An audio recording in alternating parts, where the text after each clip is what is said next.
папа, скажи, папа, говори, ты немцев видел? Мы еще маленькие же.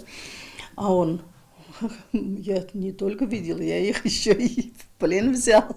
Флюра Салихова вспоминает, отец о войне рассказывал неохотно, не любил вспоминать. На фронт Шейх-Ил-Ислам Салихов попал в декабре 41-го и сразу на передовую, стал разведчиком. Прорваться в тыл врага и изучить оборону противника – одно из заданий разведчика. Шейх-Ил-Ислам Салихов вместе с солдатами отправляется за языком. В лесу их пути расходятся, а разведчик сам внезапно окажется у врага. И я, говорит, это хотел спрятаться, говорит, и спрыгнул, говорит, в какую-то яму, говорит. А там, говорит, оказывается, немцы сидят. И прямо, говорит, в середину это спрыгнул, говорит. Хотели взять его в плен, но советскому солдату повезло.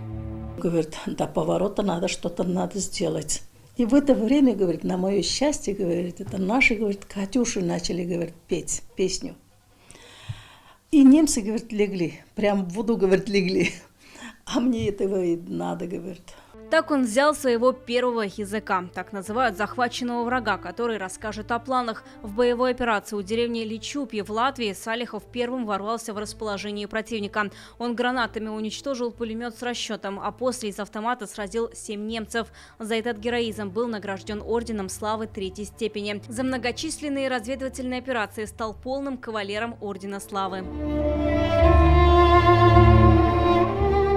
Шейх-Ил-Ислам Салихов ранен 4-жды. Каждый раз возвращался на фронт. После сильного ранения чуть не остался без ноги. Сказали это ампутировать будем ногу.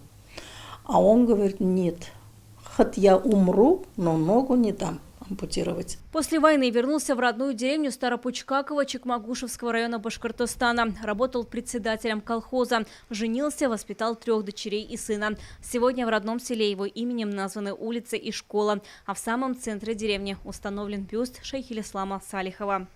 Вероника Гайнудинова, Милоша Латыпова, Рузели Мамов, ТНВ, Башкортостан. Закажи рекламу на ТНВ. Телефон в Казани 5 705 100.